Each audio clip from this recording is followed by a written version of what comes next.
हाथी और रस्सी की कहानी। एक दिन एक व्यक्ति सर्कस देखने गया। वहां जब वह हाथियों के बाड़े के पास से गुजरा तो एक ऐसा दृश्य देखा कि वह हैरान रह गया। उसने देखा कि कुछ विशालकाय हाथियों को मात्र उनके सामने के पैर में रस्सी बांधकर रखा गया है। उसने सोच रखा था कि हाथियों को अवश्य बड़े पिंजरों में बंद कर रखा जाता होगा या फिर जंजीरों से बांधकर। लेकिन वहां का दृश्य तो बिल्कुल उलट था।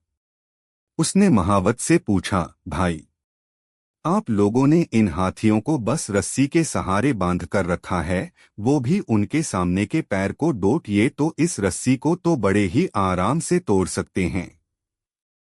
मैं हैरान हूं कि ये इसे तोड़ क्यों नहीं रहे। महावत ने उसे बताया, ये हाथी जब छोटे थे तब से ही हम उसे इतनी ही मोटी रस्सी से बांधते आ रहे हैं। उस समय इन्होंने रस्सी तोड़ने की बहुत कोशिश की लेकिन ये छोटे थे, इसलिए रस्सी को तोड़ पाना इनके सामर्थ्य के बाहर था। वे रस्सी तोड़ नहीं पाए और ये मान लिया कि रस्सी इतनी मजबूत है कि वे उसे नहीं तोड़ सकते। आज भी इनकी वही सोच बरकरार है। इन्हें आज भी लगता है कि ये रस्सी नहीं तोड़ पाएंगे, इसलिए ये प्रयास भी नहीं करते। यह सुनकर वह व्यक्ति अवाक रह गया। सीख। दोस्तों, उन हाथियों की तरह हम भी अपने जीवन में नकारात्मक सोच रूपी रस्सी से बंध जाते हैं। जीवन में किसी काम में प्राप्त हुई असफलता को हम मस्तिष्क में बिठा लेते हैं और यकीन करने लगते हैं कि एक बार किसी काम में असफल होने के बाद उसमें कभी सफलता प्राप्त नहीं होगी।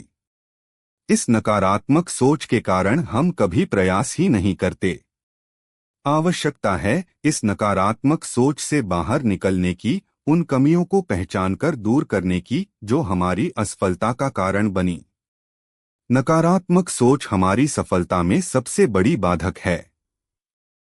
इसलिए नकारात्मक सोच रूपी जंजीर को तोड़कर सकारात्मक सोच को अपनाएं और जीवन में प्रयास करना कभी न छोड़ें, क्योंकि प्रयास करना सफलता की दिशा में कदम बढ़ाना है।